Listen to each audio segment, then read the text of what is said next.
Pre-dawn, June 6, 1944. Captain James G. Thornton, Jr. stands high on his Sherman DD tank, peering through fog toward Omaha Beach, 5 kilometers distant.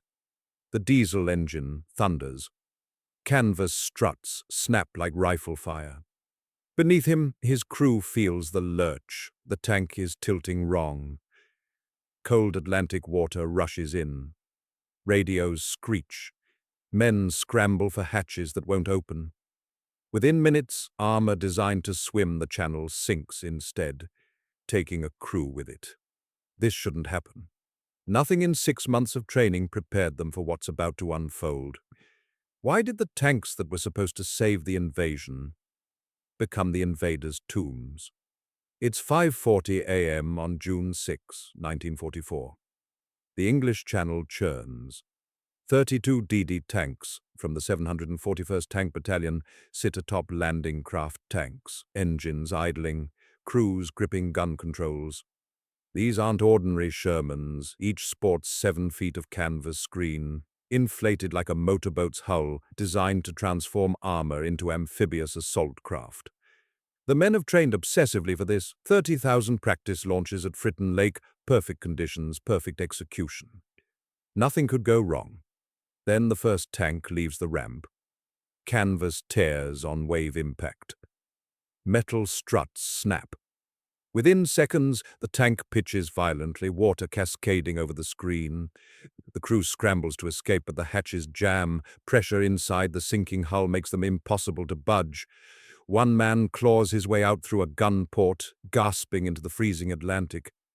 His name is recorded in reports, one of dozens. The ramp closes. The next tank launches. Same result. By 5:50 a.m., 11 tanks have gone down. Crews bob in 52-degree water, hypothermia setting in within minutes. Small craft weave between sinking armor, fishing out survivors. Officers watching from support vessels witness something impossible. The secret weapon they'd prepared for months is drowning itself. At Omaha Beach, the most heavily defended sector of the invasion, there should be 29 swimming tanks providing immediate armored support. There won't be. Not from the water anyway. 30 kilometers west at Utah Beach, the 70th Tank Battalion faces similar seas. They launch only 4 DD tanks. 1 strikes a mine and sinks. 3 reach shore. The commander, seeing the impossible conditions, makes an unprecedented decision. The remaining tanks will land directly on the beach via LCT, skipping the swim entirely. It saves lives. But east at Omaha, no such reprieve comes. The 741st continues launching desperately, tragically. By 6:15 a.m. of 32 tanks sent into the water, 27 have sunk. That's an 84% casualty rate. Not combat losses.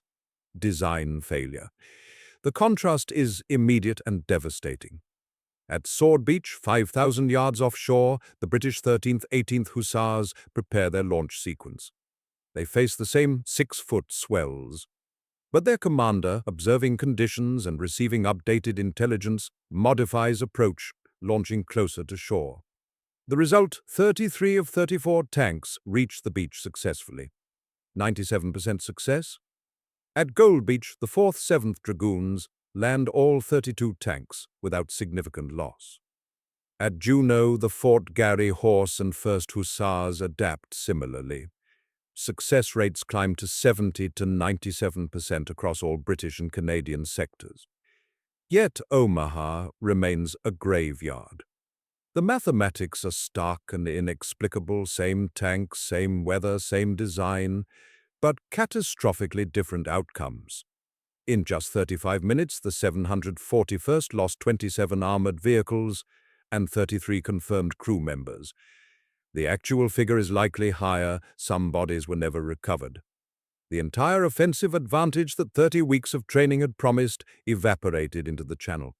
Infantry waiting on the beach feel the impact immediately.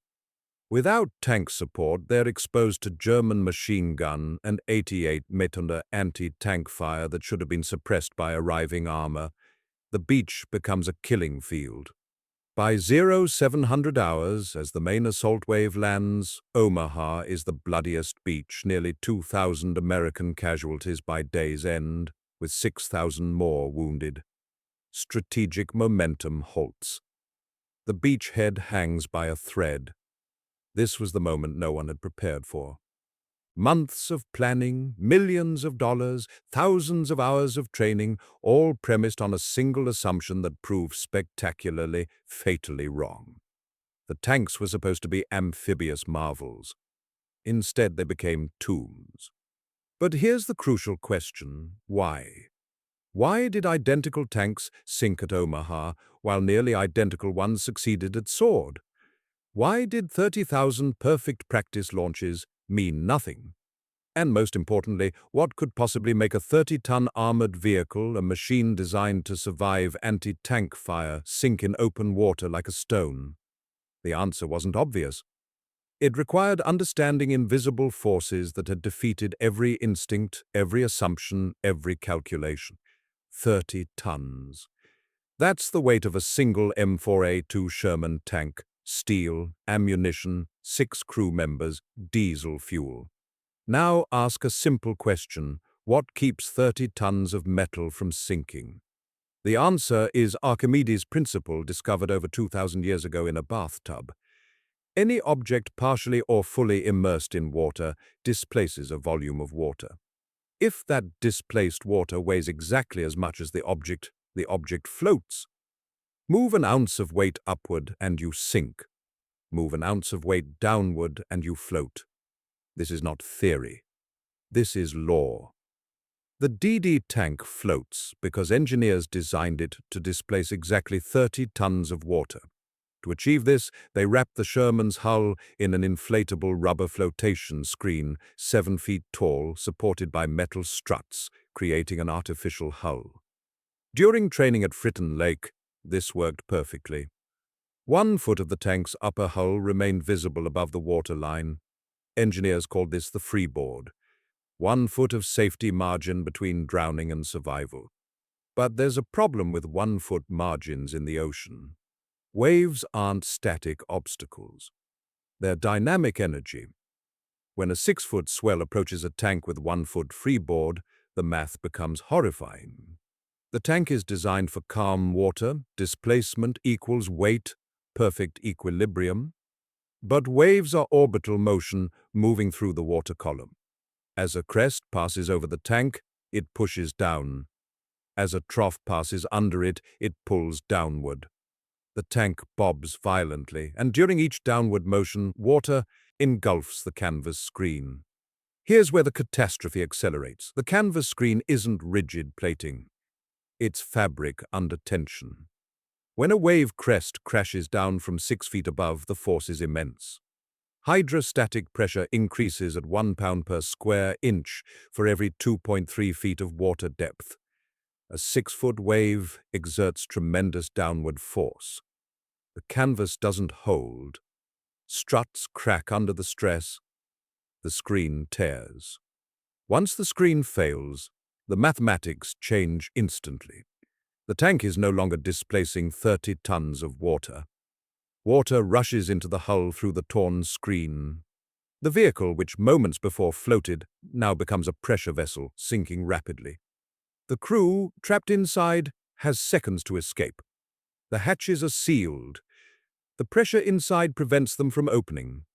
Within 90 seconds, the tank is submerged. But here's the truly invisible part. The crew is now 20 to 30 feet underwater, entombed inside a steel coffin, filling with water at crushing speed. 1 crew member might squeeze through a gun port in the turret. The others don't make it. In the extreme cold, 52 degrees Fahrenheit, a man in the water has 15 minutes of effective functioning before hypothermia sets in. A man trapped inside a sinking tank doesn't have 15 minutes. The bilge pumps, small electric pumps designed to remove seepage, become almost comical in their inadequacy. They're built to handle normal leakage, perhaps 100 gallons per minute. A 6-foot wave crashing over the screen can dump 500+ gallons per minute into the tank. Pump can't keep pace. In seconds, water reaches the engine compartment. The vehicle lists dramatically to one side. The crew loses control. The descent accelerates. Now the psychological trap. Everyone involved knew this was a risk in theory. But months of perfect practice created a false certainty. At Fritton Lake, a calm, controlled body of water, tanks launched successfully thousands of times. Not occasionally, not sometimes, constantly. 30,000 launches with a perfect safety record. Crews became confident. Officers became confident. Command became confident. The gap between theory and practice felt abstract, irrelevant. Then Captain Thornton stood on his tank at 5:40 a.m. and looked at 6-foot swells. His mind performed a calculation. Training says this works. The ocean says otherwise. Which authority wins? Thornton and Captain Young, commanding 2 LCTs, made a fateful decision. The sea being extremely rough, much rougher than the tanks had ever operated in during their preparatory training, their after-action report later stated. Both commanders agreed that the advantage to be gained by launching of the tanks justified the risk. They knew the conditions exceeded anything in training. But they launched anyway. The instinct trap was complete. The reasonable thing was to follow the plan, obey the schedule, maintain surprise. The irrational thing, disobeying orders, deviating from months of preparation, felt like cowardice. Thornton made the choice that every trained mind would make: trust the training, execute the mission. The ocean disagreed. What's particularly cruel is that this pattern repeated instantly at other beaches. At Utah, facing similar seas, the 70th Tank Battalion commander saw his first tank launch and immediately sank. He stopped. He modified the plan. He had the remaining tanks land directly on the beach instead. Result, 3 tanks survived. At Sword Beach, the British commander modified launch distance, moving closer to shore. Result, 33 of 34 tanks made it. At Gold Beach, 100% success. At Juneau, 70 to 97% success. Same tanks, same weather, same water temperature. Different decisions produced opposite outcomes. But why? Why did some commanders recognize the danger while others didn't? Why did some deviate from plans while others rigidly followed them? The answer lies in authority structures and information flow. The Navy had issued contingency orders allowing commanders to land tanks directly on the beach if conditions were poor, but those orders existed at theater level. They never reached battalion commanders like Thornton. The information was trapped above him in the chain of command, invisible until too late. Thornton made his decision with incomplete knowledge, following the only clear instructions he possessed: launch as planned. The invisible enemy wasn't just physics. It was bureaucracy. It was hierarchy. It was the gap between command decisions made miles away and the reality of men standing on a tank at dawn, staring at an ocean that looks nothing like training conditions, needing to make a choice with imperfect information in 60 seconds. Thornton chose wrong. Not unreasonably. Just lethally. Within minutes, the question became unavoidable: if this disaster was preventable, if warnings had existed, if naval orders could have reached battalion level, who knew? And why didn't anyone sound the alarm? In June 1942, 2 years before Thornton stood on his sinking tank, a Hungarian-born engineer named Nicholas Peter Sorel Straussler sat in a tank design office in Britain and saw the future. Straussler had invented the flotation screen concept itself, a canvas collar around armor that would enable impossible amphibious crossings. He envisioned tanks swimming rivers, landing on hostile shores, changing warfare forever. But he also understood something terrifying. His design had limits. Those limits were mathematical, immutable. Physical laws, not suggestions. In trial after trial, Straussler documented the problem. 1 foot of freeboard, the design specification, worked in calm water. But rough water. Waves exceeding a certain height would overwhelm the screen. The margin was too thin. He wrote memoranda. He flagged concerns. He recommended design modifications, increased freeboard heights, safety margins built into operational procedures. His warnings were explicit and prescient. Then came June 1942. A Valentine DD tank, fitted with the flotation screen Straussler designed, sank in trials when subjected to machine gun fire. The canvas tore. Water rushed in. The warning was undeniable. The screen was fragile. Under stress, it failed. But the program continued anyway.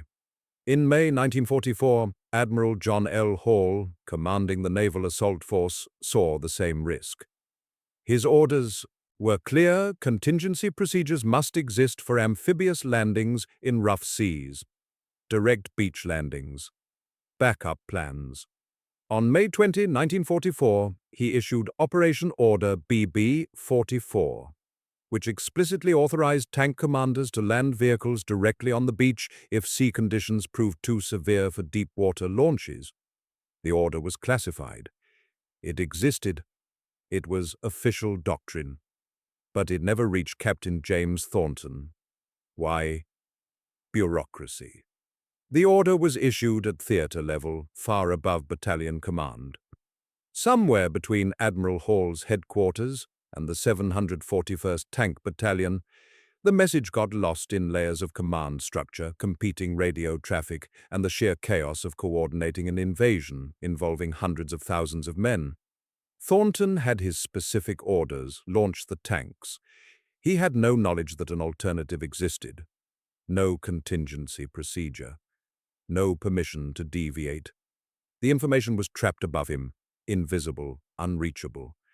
Meteorologists, too, had sounded warnings. Weather forecasts in early June 1944 predicted marginal conditions. Not ideal. Not what training assumed. Marginal, meaning outside the envelope of comfortable certainty.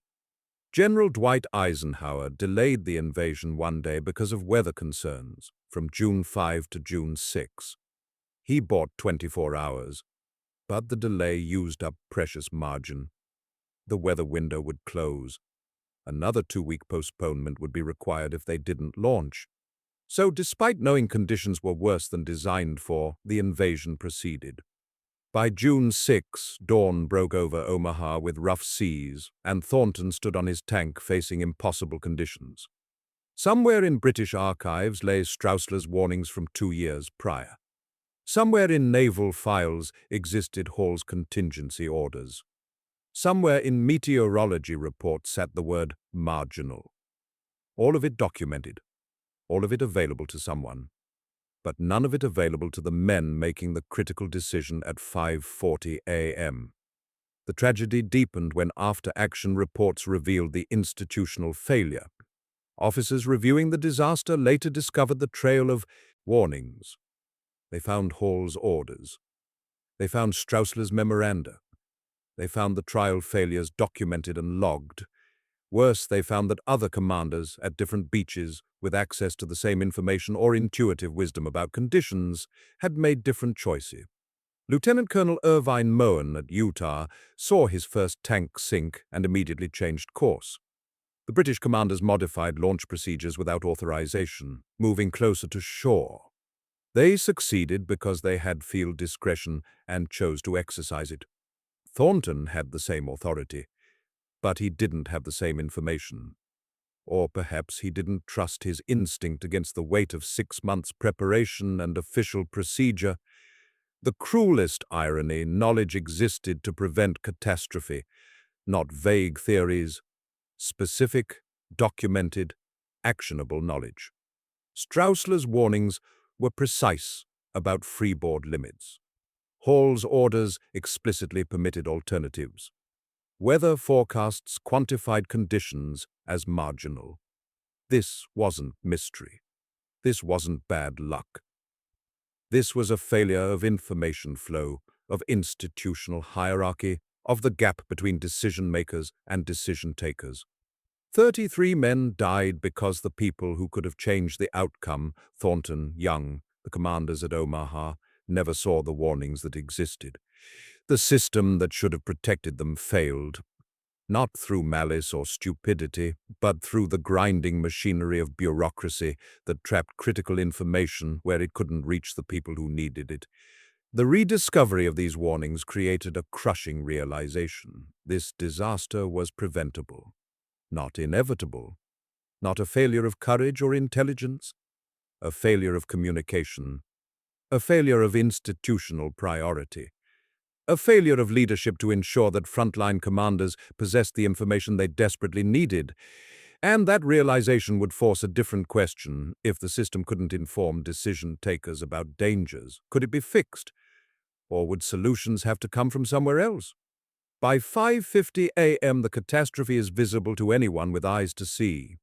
Landing craft crews watching from support vessels see tanks sinking. Rescue boats scatter across the water, pulling freezing men from the channel. Radio operators hear the panic in voices of commanders watching their units drown. The system isn't working. Everyone understands this. But what happens next separates the men who follow orders from the men who save lives. At Utah Beach, Lieutenant Colonel Irvine H. Moen stands on the deck of an LCT, watching the 70th Tank Battalion prepare its DD tank launches. Moen commands the 743rd Tank Battalion. He's responsible for 32 additional tanks sitting in the hold below. He's a practical officer, combat-hardened, not particularly invested in armor doctrine or the prestige of the DD tank program. He cares about one thing, getting his men onto that beach alive. The 1st 70th Tank Battalion DD launches into rough water. Moen watches. Within moments, it sinks. The crew is pulled from the water, soaked and shock-shivering. Moen doesn't wait for orders. He doesn't request permission from higher command. He doesn't consult manuals. He does what a frontline commander does when a plan fails. He adapts. "We're landing those tanks directly on the beach," he tells his subordinates. "No deep water launch. No swimming across 5 kilometers of open ocean. Direct approach. The tanks will ride in on the LCT, ramp will lower onto the sand, crews will drive off and fight as conventional armor. It's not glamorous. It's not the secret weapon the generals imagined. But it works. The 743rd Tank Battalion keeps its 32 tanks intact. Later, those tanks will provide crucial support when infantry is pinned down. The contrast is stark. 741st Battalion loses 27 tanks and 33 men to the sea. 743rd Battalion loses 6 tanks to enemy fire. Moen's decision saves approximately 20-plus crew members and provides armored support that didn't drown. But Moen isn't the only one thinking this way. Aboard an LCT carrying 3 DD tanks, Ensign Henry Sullivan faces the same decision. Sullivan is a Navy officer with an LCT command. He's junior in rank. Ensign means junior, but on his vessel, his word is absolute law. The first DD tank comes off the ramp and immediately sinks. Time 05. Sullivan sees it. He processes it. His brain does the calculation in seconds. 4 more launches will produce 4 more dead crews and 4 more destroyed tanks. Sullivan makes an unprecedented decision. He orders the ramp closed. The 3 remaining DD tanks stay aboard the LCT. They ride all the way to the beach and land directly on the sand. All 3 survive. All 3 fight. Sullivan's decision saves 3 tanks and approximately 18 crew members. These aren't dramatic heroics. There's no glory here. Moen and Sullivan made unglamorous, practical, life-saving decisions based on observable data. A tank in the water sinks. Therefore, don't put tanks in the water. The insight spreads. Across the 5 Normandy beaches, other commanders watch the outcomes. At Sword Beach, the 13th, 18th Hussars commander observes that launching tanks at 5 kilometers resulted in catastrophic losses at Omaha, but manageable conditions at his location. Why? Sword's sea state is marginally better, but more importantly, he modifies the launch procedure. He moves the LCTs closer to shore before launching, reducing distance from 5 kilometers to perhaps 2 kilometers. The result? 33 of 34 tanks reach the beach successfully. 97% success. At Gold Beach, the 4th, 7th Dragoons implement similar modifications. All 32 tanks land successfully. At Juno Beach, Fort Garry Horse and 1st Hussars adapt tactics based on sea state observations. Success rates climb to 70 to 97% across British and Canadian sectors. The data is immediate and irrefutable. Direct landing or significantly reduced distance launches produce survival rates near 100%. Deep water swimming in rough seas produces 84% failure. No one needs to study this. No one needs to write a memo. The mathematics of survival are self-evident. But here's where grassroots adaptation intersects with institutional learning. The British command structure is also watching. Major General Percy Hobart, commanding the 79th Armoured Division, the unit that developed DD tanks, sees these results and adapts doctrine in real time. Hobart, the innovator who created this system, proves pragmatic enough to modify it when conditions demand. By 0700 hours, just 2.5 hours after the first catastrophic launches, a new understanding is spreading through all landing sectors, modify based on conditions. By 0800 hours, American commanders still at sea receive word that contingency beach landings are not just permitted but increasingly standard across all beaches. The remaining American DD tanks that haven't yet launched face a new choice: wait for modified procedures or land directly. Most choose direct landing. The 741st Tank Battalion, which lost 27 tanks before noon, adapts for afternoon operations. Remaining tanks land directly. The 743rd continues direct landings with expanding success. By day's end, the original catastrophe, 84% failure rate, has been transformed into an operational principle. When seas are rough, land directly. The beauty of grassroots solutions is their speed. They don't require committee approval. They don't wait for memos to circulate through channels. Moen sees a tank sink at 5:50 a.m. By 6 o'clock a.m., his tanks are staying aboard LCTs. By 6:30 a.m., other commanders are making similar calls. By 0700 a.m., British command is integrating these adaptations into broader procedure. By 0800 a.m., American forces are receiving updated orders reflecting grassroots discoveries. What had been a catastrophe becomes a curriculum in real time. Sergeants George Geddes and Turner Shepard represent a different dimension of grassroots adaptation. These two men commanded the only two 741st DD tanks that successfully swam to Omaha Beach, reaching shore when 27 others sank. Why did they succeed where 27 others failed? Partly luck. Partially, reports suggest they possessed hobbyist sailor backgrounds that gave them unconventional perspective on wave navigation. Rather than approaching waves head-on, they angled their tanks to ride wave fronts, reducing the likelihood of being overwhelmed by swells. It was simple seamanship applied to armor. Geddes and Shepard reach the beach, drop their screens, and immediately begin engaging German positions. Historical accounts emphasize their contribution, two tanks providing fire support when armor was desperately needed. They engaged bunkers, destroyed 88 enemy positions, and provided cover for infantry pushing off the beach. These two men, by accident or skill, had adapted technique that allowed success where others failed. Within hours, word spreads about the angle into waves technique. Crews begin practicing it. More tanks begin attempting swims using Geddes and Shepard's approach. Success rates improve. By the time the second wave of amphibious operations occurs, Rhine crossing in March 1945, 9 months later. All lessons have been institutionalized. DD tanks launch closer to shore. Alternative beach landing procedures are standard. Crews are trained in wave angle navigation.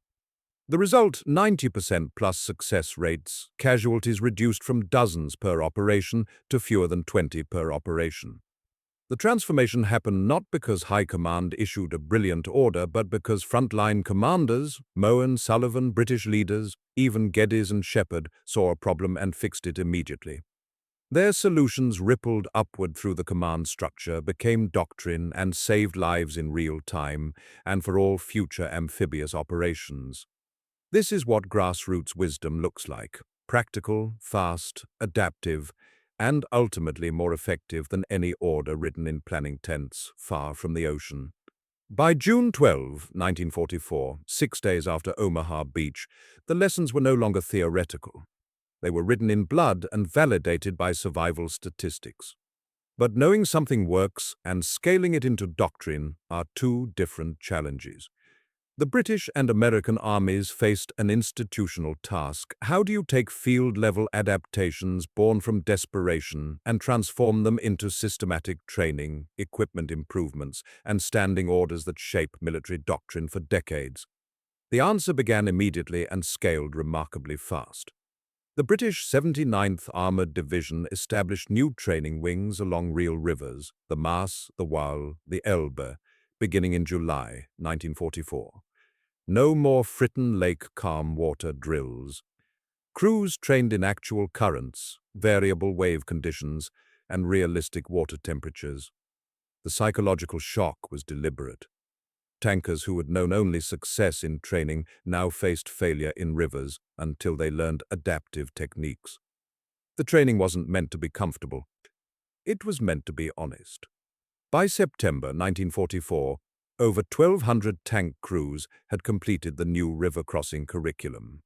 By January 1945, the number had tripled. The scale of transformation was enormous, not just training a few battalions, but systematically retraining forces across multiple armies and nations. Technology evolved in parallel. Canvas screens that had torn under wave stress were redesigned. Thicker rubberized canvas replaced lighter materials. Strut connections were reinforced, welding points were upgraded, air inflation systems were improved for faster deployment and more reliable sealing.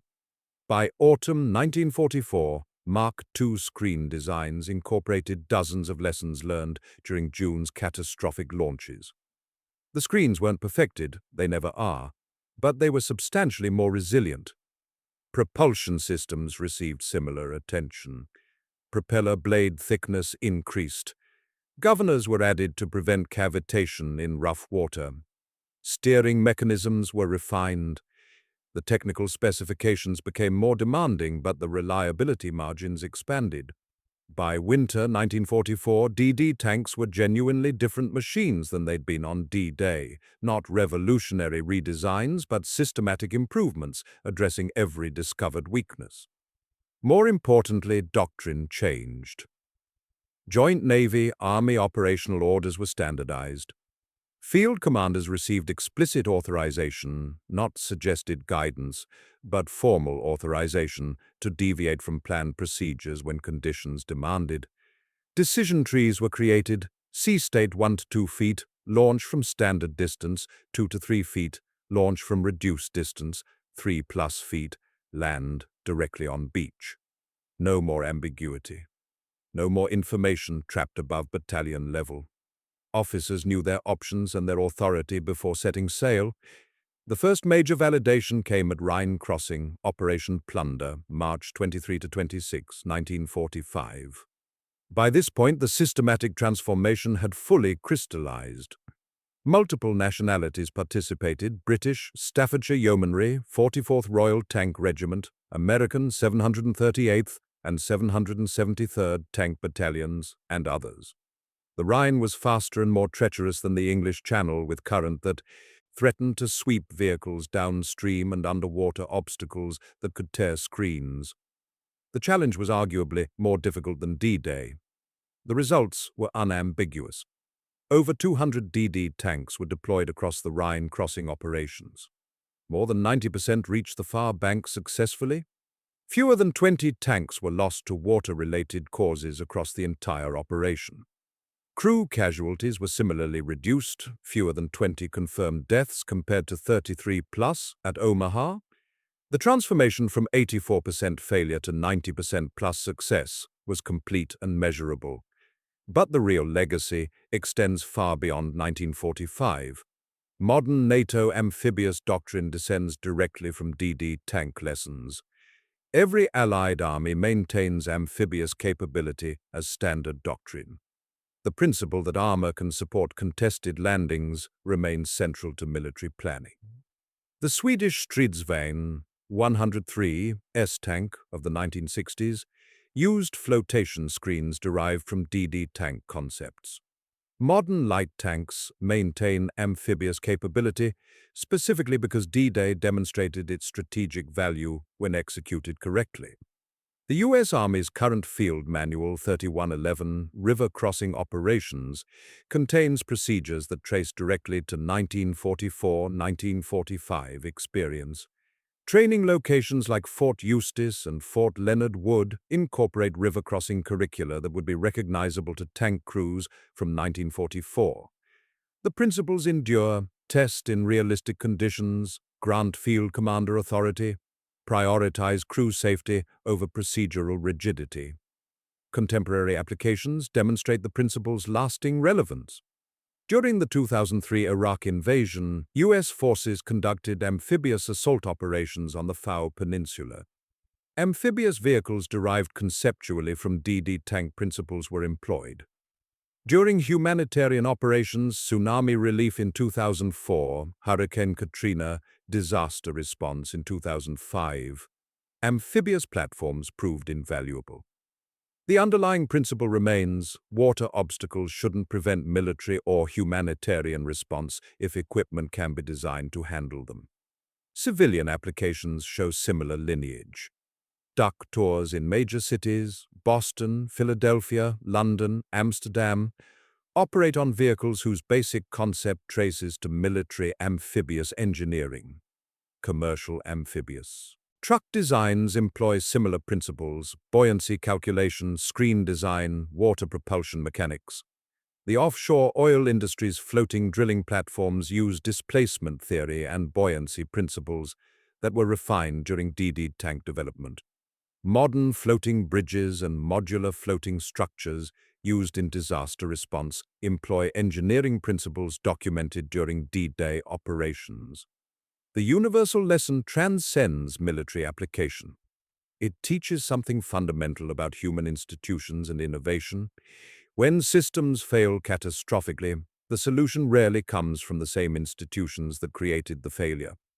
Thornton and the planning staff that prepared the DD tank program operated within an institutional framework that rewarded confidence in prior preparation and obedience to established procedure.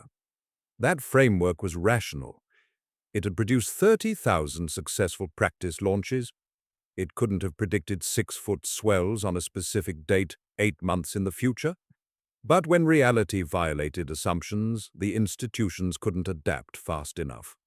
Only frontline operators, Moen, Sullivan, individual tank commanders could see the problem and implement solutions immediately. Their solutions spread through informal networks faster than any official order could travel. Only then did institutions adopt and scale them. This pattern repeats in business, medicine, technology, and anywhere complex systems meet unpredictable reality. Frontline operators see problems first. They adapt. Institutions follow. The gap between the two determines the cost of failure. Nicholas Straussler, the Hungarian-born inventor who created the DD tank concept, died on June 3, 1966, exactly 22 years to the day after D-Day. He never received extensive public recognition for his innovation. His name is unknown to most historians, yet every amphibious operation conducted in the 80 years since his death incorporates principles he developed. His design sits preserved in the Tank Museum at Bovington, its canvas screen still visible, still beautiful in its simplicity. The nameplate reads, Sherman DD Tank. Designer, Nicholas Straussler. Shibs. Lieutenant Colonel Irvine Moen survived the war but faded into historical obscurity. Ensign Sullivan's post-war career remains sparse in records. Sergeants Geddes and Shepard are forgotten by all but specialists in tank history. They made decisions that saved lives, contributed to victory, and shaped military doctrine for generations, and remain unknown to the public that benefited from their innovations. Yet their legacy isn't forgotten.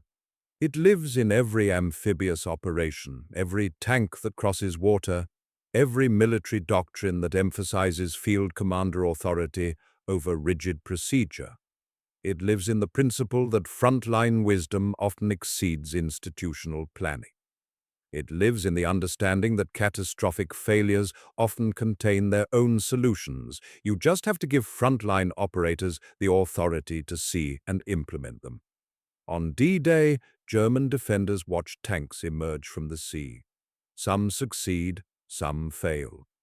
The Germans were stunned, not because swimming tanks were impossible. The British and Canadian successes proved they were possible, but because the Americans' poor execution made the advantage temporary.